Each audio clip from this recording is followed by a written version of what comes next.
여러분에게 한 가지 묻겠습니다. 요즘 여러분들의 초미의 관심은 무엇이죠? 요 며칠 사이, 그리고 내일 모레 우리 국민들의 최고의 관심사는 무엇일까요? 대통령 선거 아니겠습니까? 대통령 선거를 눈앞에 두고 여러분들에게 묻겠습니다. 대답은 하지 마시고 마음으로만 하시기 바랍니다. 여러분들은 진보입니까? 보수입니까? 아니면 중도 보수입니까?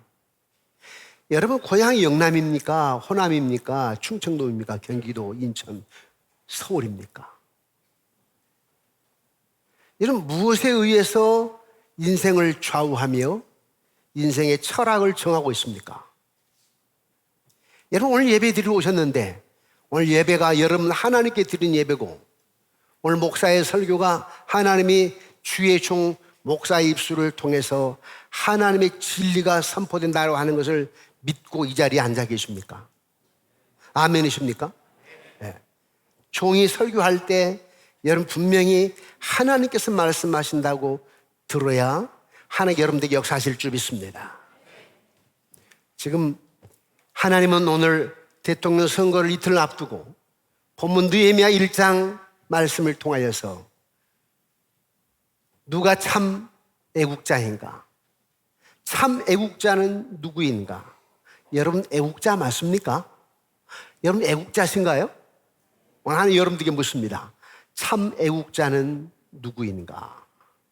여러분들이야말로 참 애국자가 돼야 됩니다. 왜냐하면 이 나라의 역사를 주관하신 분은 하나님이시고 그러면서 이 나라의 역사를 주관하실 때에 믿음의 사람들을 통하여 그리고 선교사, 순교의 피를 통하여 이 나라를 여기까지 이끌어 오셨습니다. 순교자의 피. 이 나라는 피의 역사입니다. 저는 오늘 국민투표를 이틀 앞둔 상태에서 느헤미야 1장 4절, 5절 말씀을 통해 참된 애국자는 누구인가? 참된 애국자는 누구인가? 라고 하는 제목으로 하나님의 세미한 음성을 듣기를 원합니다. 듣고 순종하는 여러분과 여러분 자녀 손손들에게 성령님의 기름 부으심과 성부 성자 하나님의 은혜와 복이 차고 넘치기를 주의 이름으로 축원합니다. 느헤미야의 배경은 무엇일까? 이스라엘 백성들은 애굽에서 구원하신 하나님의 역사를 통하여서 모세를 통해 이스라엘 백성들에게 말씀하셨습니다. 여러분 시대마다 하나님은 한 사람, 한 가정, 한 민족을 통해서 당신의 뜻을 이루어 가셨는데 아주 오래전 하나님은 아브라함 한 사람을 부르셨고 아브라함을 통해서 이스라엘 민족을 세워나가셨습니다. 그리고 그 이스라엘 민족을 중심으로 세계 복음화가 이루어지게 하셨는데 이스라엘 백성들을 애굽에서 구원하신 하나님은 모세를 통하여서 이스라엘 백성들에게 말씀하셨어요. 어떻게 말씀하셨을까요? 출애굽기 20장인데요. 우리 함께 읽어볼까요? 출애굽기 20장 2절 6절 말씀입니다. 시작. 나는 너를 애굽 땅 종되었던 집에서 인도하여 낸 내 하나님 여호와니라. 너는 나 외에 다른 신들을 내게 두지 말라. 너를 위하여 새긴 우상을 만들지 말고 또 위로 하늘에 있는 것이나 아래로 땅에 있는 것이나 땅 아래 물속에 있는 것에 어떤 형상도 만들지 말며 그것들에게 절하지 말며 그것들을 섬기지 말라. 나 내 하나님 여호와는 질투하는 하나님인즉 나를 미워하는 자의 죄를 갚되 아버지로부터 아들에게로 3, 4대까지 이르게 하거니와 나를 사랑하고 내 계명을 지키는 자에게는 1000대까지 은혜를 베푸느니라. 아멘. 자, 그래서 이스라엘 백성들이 어떻게 했죠? 이스라엘 백성들이 여호와 하나님 외에 다른 신을 섬기지 않겠다고 서약을 했습니다. 다른 신을 섬기지 않겠대요. 서약했다니까요. 그러나 이스라엘 백성들은 그 언약을 파기하고 하나님을 배반하고 말았습니다. 바알신과 온갖 우상을 숭배했습니다. 지금 우리나라가 그런 거 아니에요? 우리나라가.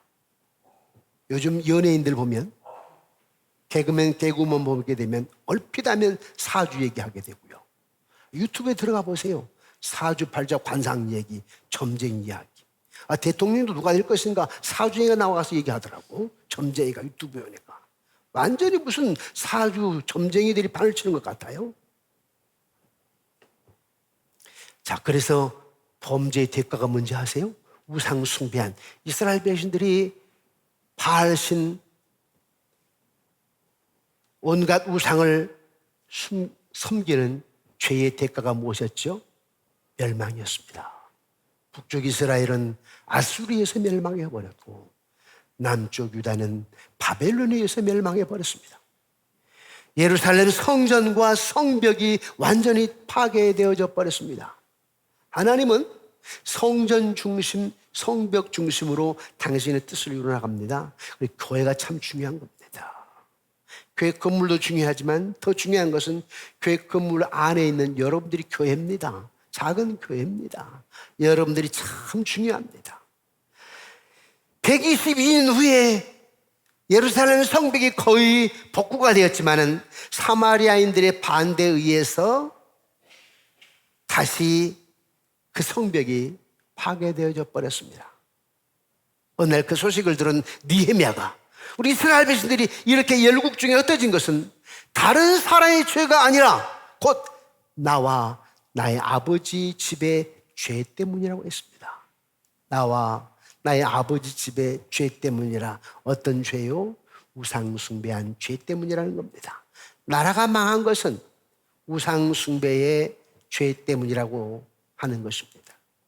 그래서 오늘 설교 성경 본문은 느헤미야가 어떻게 했다는 거예요? 동족의 참상을 듣고 식음을 전폐하고 슬퍼하며 간절히 기도했다는 겁니다.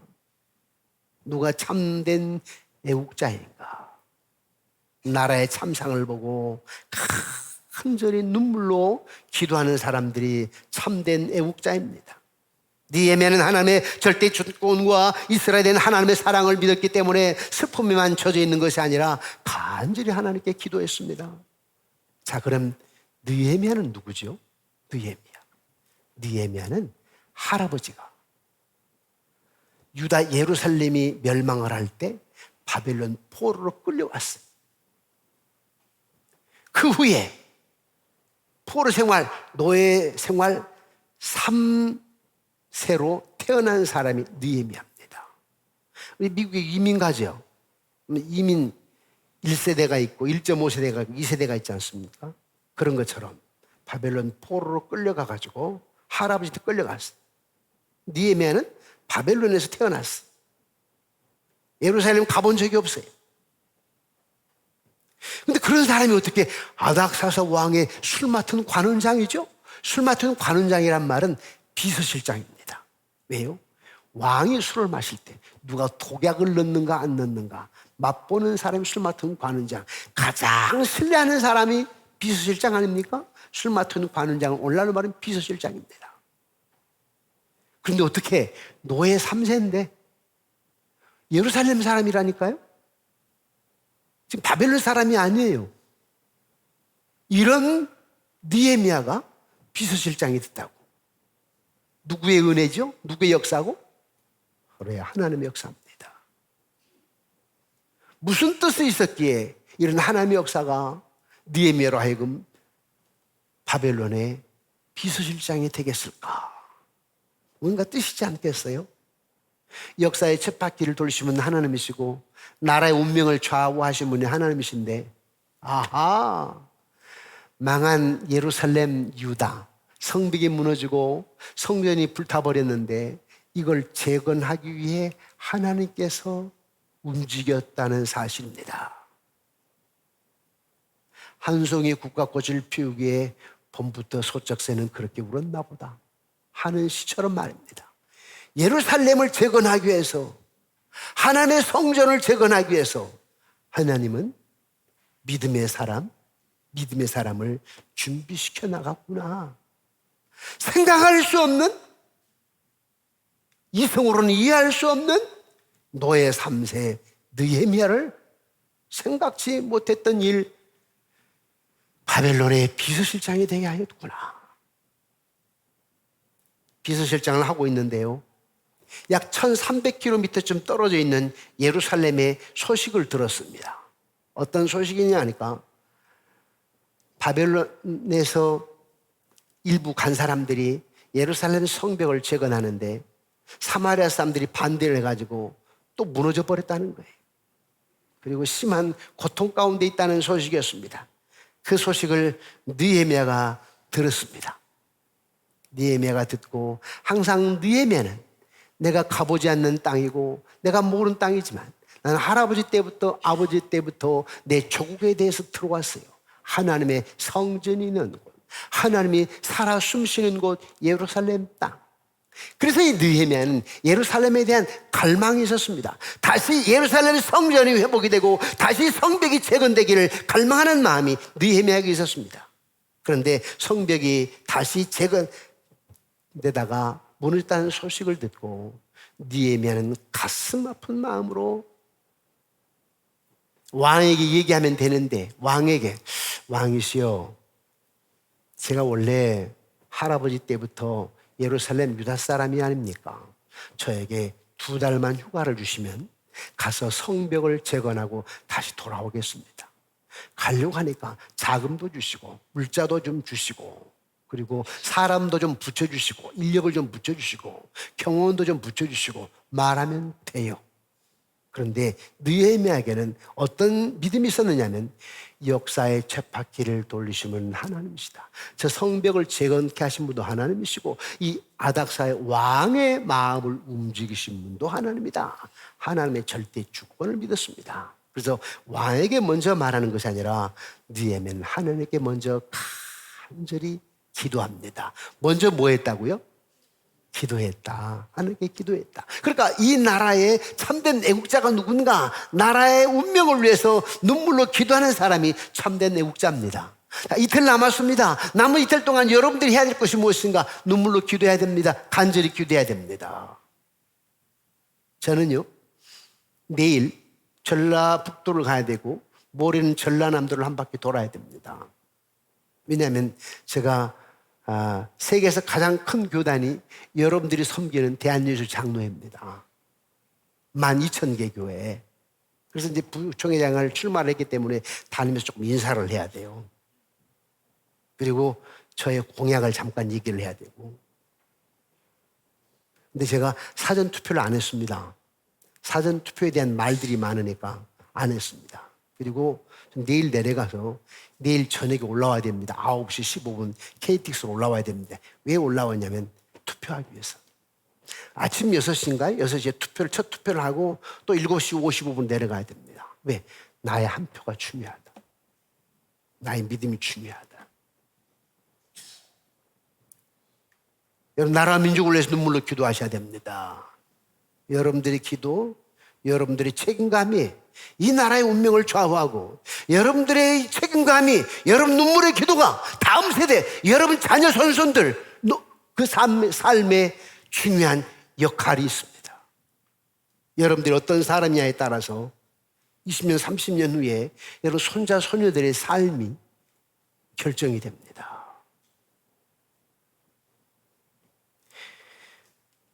느헤미야가 어떻게 했습니까? 그는 간절히 하나님께 기도를 하는데 느헤미야가 어떻게 기도를 했는가? 기도의 방법인데요. 첫째로 느헤미야는 기도의 대상을 알고 기도했다. 뭘 알고 기도했다고요? 기도의 대상. 여러분들 기도의 대상이 누구죠? 하나님이죠. 삼일체 하나님. 하나님 아버지, 성자, 성부, 성령 하나님. 삼일체 하나님인데 여러분 기도할 때 하나님 아버지 이렇게 호칭을 하죠. 그 하나님. 우리의 기도 대상 하나님은 누구냐? 하늘의 하나님. 크고 위대하신 하나님이에요. 여러분 기도하실 때 대피 기도도 하시고 목장으로 모여서 기도도 하시고 여러 기도를 하지만 기도하실 때 여러분들 그냥 대충 하신 거 아니에요? 하나님 아버지 그냥 해왔으니까 이렇게 기도하십니까? 아니면 단 1분을 기도하더라도 나의 기도를 받으실 나의 대상되는 하늘의 하나님, 전능하신 하나님, 크고 두려우신 하나님, 없는 걸 있게 하신 하나님, 안 될 것 하나 되게 하신 하나님, 죽을 것 하나 살게 하신 하나님, 불가능을 가능케 하신 하나님, 이런 하나님을 대상으로 믿고 기도하시는지 아니면 대충 그냥 식사 기도하다가도 이러면서 하나님 아버지가 하고 끝내버리는 건지. 여러분 하나님 누구요? 나라가 지금 여러 가지 위기 가운데 있습니다. 이틀 후에 나라의 운명이 좌우됩니다. 이틀 후에 누구를 뽑느냐에 따라서 다음 세대 여러분 자녀 손손들의 삶은 좌우됩니다. 쉽게 생각하면 안 됩니다, 여러분. 그런데 이 나라의 운명을 누가 주관하신다고요? 하나님. 그분이 어떤 하나님이라고요? 하늘의 하나님. 하늘의 하나님이라고 하는 것은 모든 것을 보고 아신다는 거예요. 모든 것을 감찰하시면서 보고 아세요. 이 대한민국에 무엇이 필요한지, 여러분들에게 무엇이 필요한지, 여러분 자녀에게 무엇이 필요한지 다 아시는 분이에요. 여러분 형편과 처지가 어떤지 다 아시는 분이에요. 우리 국민들의 사상이 어떤 사상이 다 알고 계신 분이에요. 우리 하나님은요, 여러분이 진보냐 보수냐가 문제가 아니에요. 여러분이 중도냐가 문제가 아니에요. 뭐 보수인지 진보인지 이게 문제가 아니라 정말 하나님의 중심이냐는 거, 하나님 중심이냐, 진리냐 비진리냐, 복음이냐 비복음이냐지, 진보냐 보수냐가 문제가 아니에요, 여러분. 가끔 이렇게 생각하시는 분들, 우리 목사님 보수적처럼 생각하네? 설교하네 이러신 분들이 있어요. 기분 나빠하시는 분들이 있어요. 그분들은 사람의 소리를 직접 들어온 사람들이에요. 저는 하나님의 진리를 선포하는 겁니다. 하나님의 복음을 선포하는 거예요. 여러분이 복음으로 듣든 진리로 듣든 여러분 책임이에요. 저는 하나님 앞에서 진리를 외치고 하는 거예요. 느헤미야는 국가의 위기 앞에서 참담한 현실 속에서 기도할 때 하늘의 하나님, 크고 두려우신 하나님, 그분을 부르면서 간절히 기도했습니다. 여러분들이 남은 이틀 동안 기도할 때 나라의 운명이 하나님께 달려있습니다. 내가 믿는 하나님은 하늘의 하나님, 크고 두려우신 하나님이십니다. 이런 하나님을 부르시면서 이틀 동안 간절히 기도함으로 여러분의 기도가 여러분 다음 세대의 운명을 좌우해서 여러분 다음 세대가 행복, 기쁨, 평안, 신앙의 자유를 누리며 자유민주주의를 지켜나가며 승리하는 여러분 되시기를 주님으로 이름으로 축원합니다. 느헤미야가 기도할 때 또 기도의 대상은 어떤 분이었느냐? 신실하신 하나님. 어떤 분이었다고요? 신실하신 하나님. 신실하신 하나님, 신실하신 주, 신실하신 하나님, 신실하신 주. 와, 신실하신 하나님. 이 나라에 신실하신 하나님. 이 나라가 어려운 가운데 망해서는 안 되지 않습니까? 이 나라가 우리 다음 세대 손자, 소녀들이 사는 세상이 베네수엘라나 아르헨티나처럼 되어서는 안 되지 않습니까? 아르헨티나, 베네수엘라는 잘 사는 나라였어요.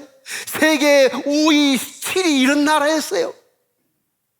그런데 그런 나라가 지금 대한민국보다 더 못 사는 나라 베네수엘라 같은 경우는 약 90%가 거지로 살아가고 있습니다. 정치인들이 정치를 잘못해가지고 어떻게 됐느냐? 의사들이, 부자들이, 사업가들이 다 외국으로 도망가 버렸습니다. 살 수 없는 나라. 여기 사업을 할 수가 없다. 그래서 다 다른 나라로 떠나고 거기 남아있는 백성들 다 거지 돼버렸으며 우리나라도 이렇게 처할 수도 있습니다. 그래서 우리가 기도하는 거 아니에요? 이 땅의 민족이 다음 세대가 행복과 번영 속에 축복 속에 자유로워야 됩니다. 풍요로워야 됩니다. 지금 여러분들이 그래도 풍요롭게 살아요. 어렵다 해도 다 여행도 다니시고요. 빚을 내더라도 여러분 여행도 다니고 살 만큼 살지 않습니까? 다음이 문제예요. 우리 다음 세대가 문제입니다. 이 느헤미야는요, 신실하신 주님을 찾아서 성벽이 무너졌다니까요. 눈물의 고통 속에 살아가는 우리 아버지의 조국, 나의 조국 예루살렘을 놓고 하늘의 하나님, 크고 두려우신 하나님을 찾으며 하나님은 신실하신 하나님입니다. 신실하신 하나님을 찾아왔어요. 여러분이 기도할 때 하나님 아시죠? 신실하신 주님, 이 땅의 민족을 지켜주옵소서 기도하셔야 됩니다. 신실하신 하나님.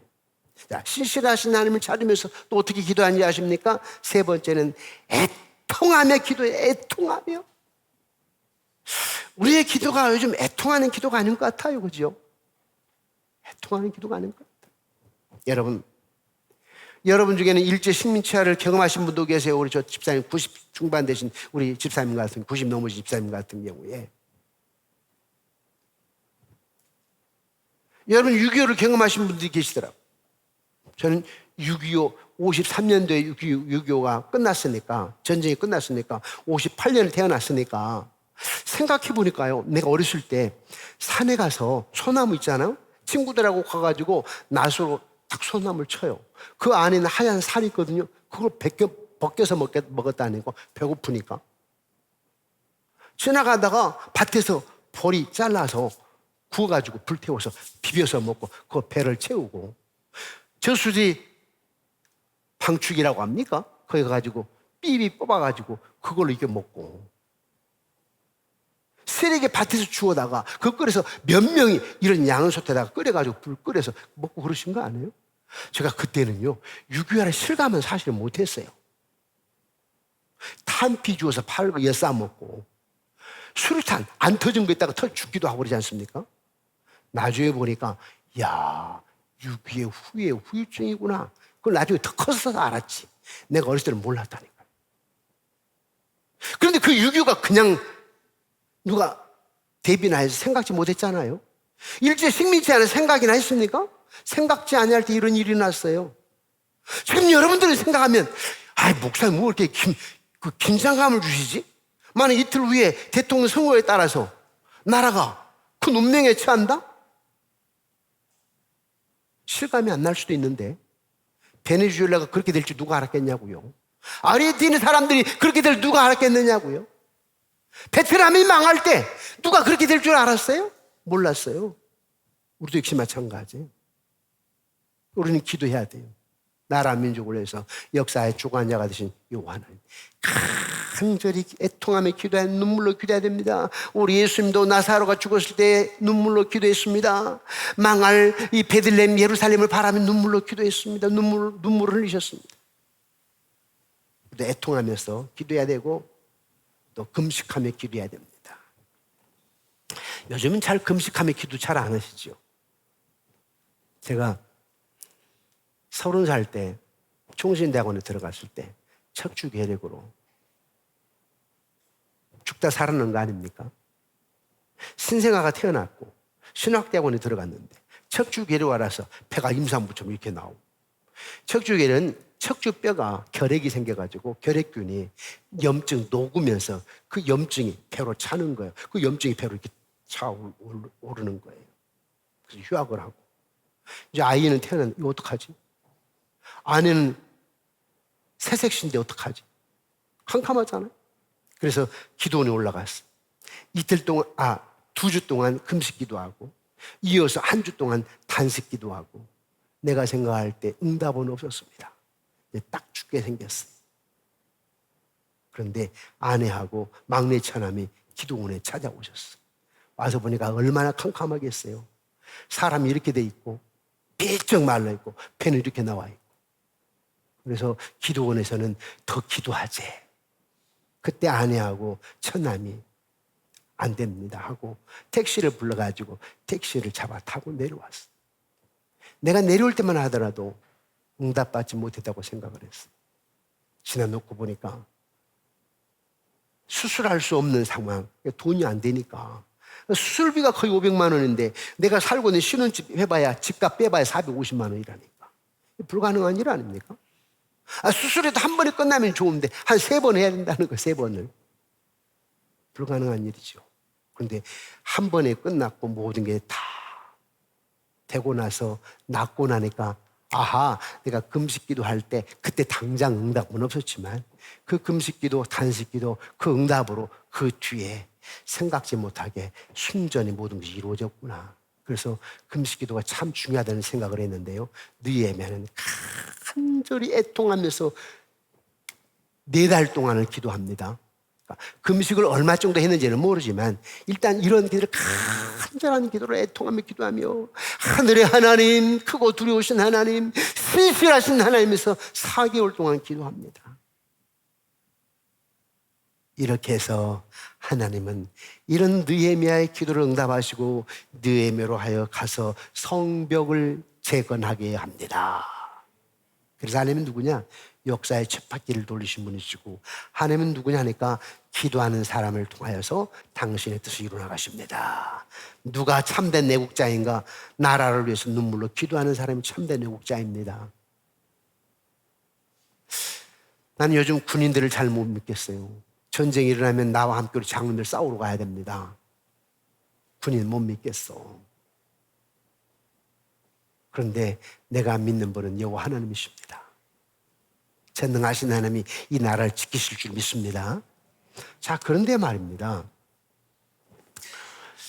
여러분들이 어떤 기도를 하셔야 되니까, 대통령은 누가 돼야 되느냐?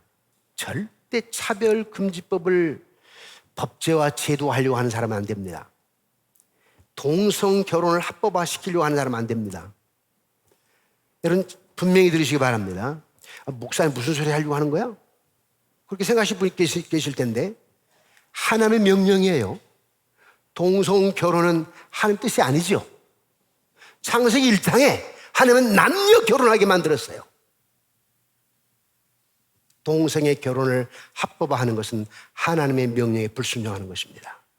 차별금지법 통과되면 역차별이 있어가지고요, 제가 강단에서 기독교만의 생명의 종교입니다 말할 수 없습니다.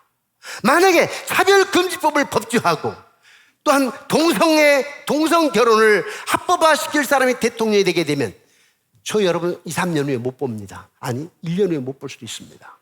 나는 복음을 전해야 되는데, 남녀 결혼만이 합법입니다라고 해야 되는데, 기독교만이 생명의 종교입니다라고 해야 되는데, 그걸 전할 수 없으니 여기 내가 서 있을 이유가 뭐가 있겠어요? 만약에 차별금지법을 찬성하는 사람, 동성애를 찬성하는 사람이 대통령이 되면 저는 목회 그만둬야 됩니다. 여러분 못 볼 거예요. 여러분 차별금지법 동성애 시작이 어떻게 된지 아십니까? 1968년 3월 15일 낭테르 대학 낭트 혁명 때문이었습니다. 대학생들의 시위가 일어났습니다. 데모가 일어났습니다. 그게 번져서 노동자까지 합세하게 되었습니다. 그런데 그 낭트 혁명은 한마디로 하면 막시즘, 마르크스주의입니다. 어떤 거냐면 주권을 다 무너뜨리는 거예요. 가정의 주권, 아버지, 가장 주권 무너뜨리는 거예요. 회사의 사장 주권 무너뜨리는 거예요. 다 평등하다. 그래서 있는 자거 다 빼앗아가지고 국유화시키고, 한마디로 말하면 공산주의입니다. 공산주의예요. 그런데 공산주의가 지금 존재합니까? 다 멸망했지? 마르크스는 무너졌습니다.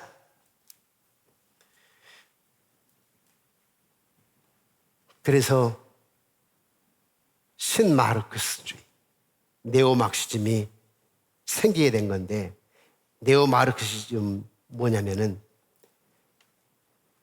여러분 커피에다가 우유 넣는 겁니다. 라떼. 저는 라떼를 좋아합니다. 제가 약간 역류성 식도염이 있기 때문에 그냥 커피 마시는 것보다는 라떼를 마십니다.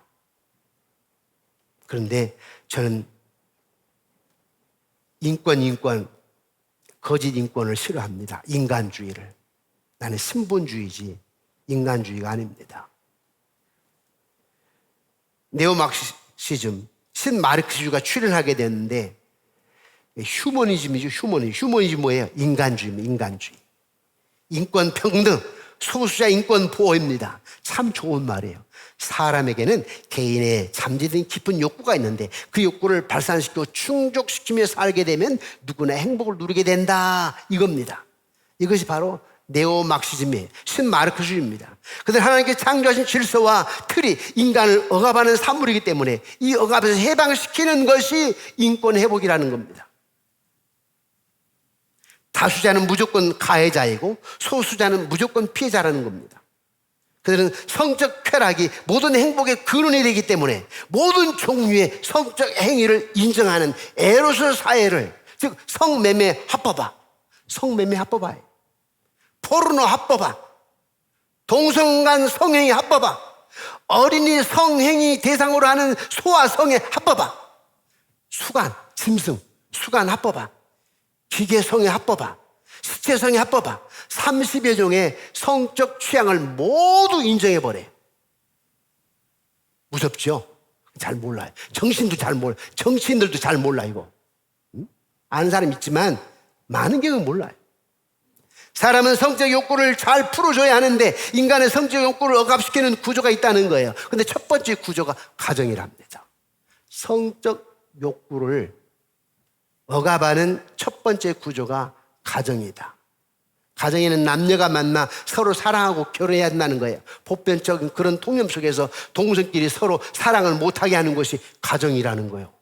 가정을 파괴하려고 하는 겁니다. 그래서 아버지의 주권이 없어져. 그렇죠, 지금. 또한 인간 성적 욕구를 억압시키는 두 번째 구조가 학교라는 것입니다. 학교에서 동성끼리 사랑을 하지 않도록 자꾸 교육을 시키기 때문에 학교의 구조를 무너뜨리는 거예요.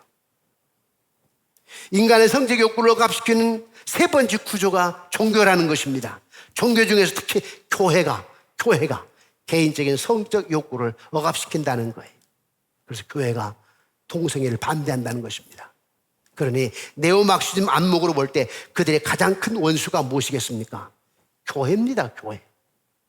그래서 어떻게든지 건수만 있으면 교회를 무너뜨리려고 하는 거예요. 반기독교적인 정서와 흐름이 전 세계적으로 흐르고 있습니다.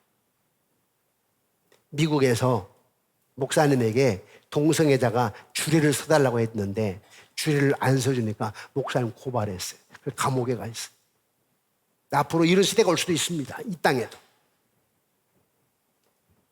우리가 반드시 알아야 될 것은 동성애 문제는 네오막시즘 사상 때문입니다. 이러한 때 우리 그리스도는 정말 깨어 있어야 됩니다. 모든 교회가 함께 연합하고 뭉쳐야 합니다. 교회도 개인주의화되어 있는 교회들이 너무나 많아요. 그냥 정치에 관심 없이 우리끼리 살자, 말이 안 돼요. 교회가 바른 복음을 진리를 외쳐야 됩니다. 잘못된 건 잘못됐다고 말해야 될 거 아니겠습니까? 저도 남은 3년 동안 이런 말 저런 안 하고 조용히 지내면 편안하겠죠. 저는 요 며칠 이런 생각을 해봐요. 이 동성 합법화 시키면 안 되니까, 차별금지법 통과시키면 안 되니까 내가 반대를 해야 될 텐데, 만약에 동성애를 합법화 시키려고 하고 차별금지법을 합법화시키려고 제도화시킨 사람이 대통령이 됐다? 그럼 나는 그걸 반대하며 설교를 하게 될 것이고 거기에 투항을 하게 될 것인데, 그러면 나는 앞으로 잡혀가게 되고 어쩌면 순교를 당할 수 있다. 각오하고 있습니다. 괜찮아요? 여러분, 한국교회가 이렇게 성장하게 된 계기가 누군지, 무엇 때문인지 아십니까? 주기철 목사님, 손양호 목사님. 수많은 사람들이 신사참배 다 찬성해버렸어요. 많은 목사들이 신사참배 찬성했어요. 그러나 몇 명 되지 않는 몇 사람 중에 한 사람, 주기철 목사님, 손양호 목사님, 신사참배를 반대했습니다.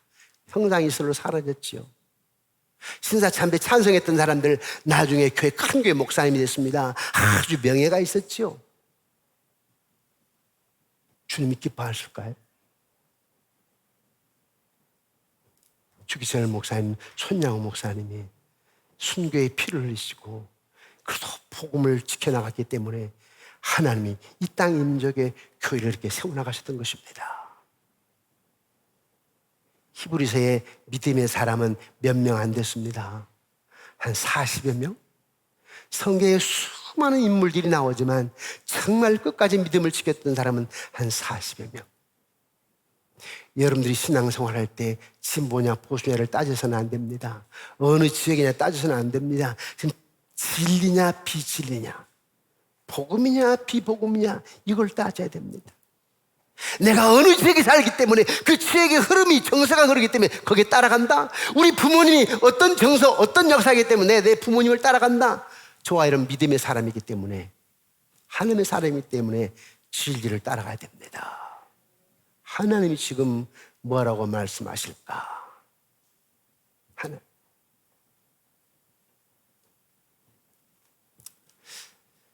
참된 애국자는 누구일까? 참된 애국자는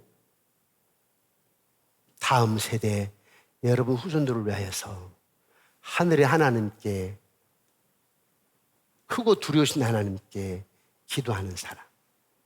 다음 세대 우리 아이들이 신앙의 자유를 누리면서 하나님의 주권을 바라보면서 살아갈 수 있도록 기도하는 사람, 이런 사람들이 참된 애국자인 것을 믿으시면 하면 합시다. 누가 그렇게 해야 될 것인가? 저와 여러분입니다.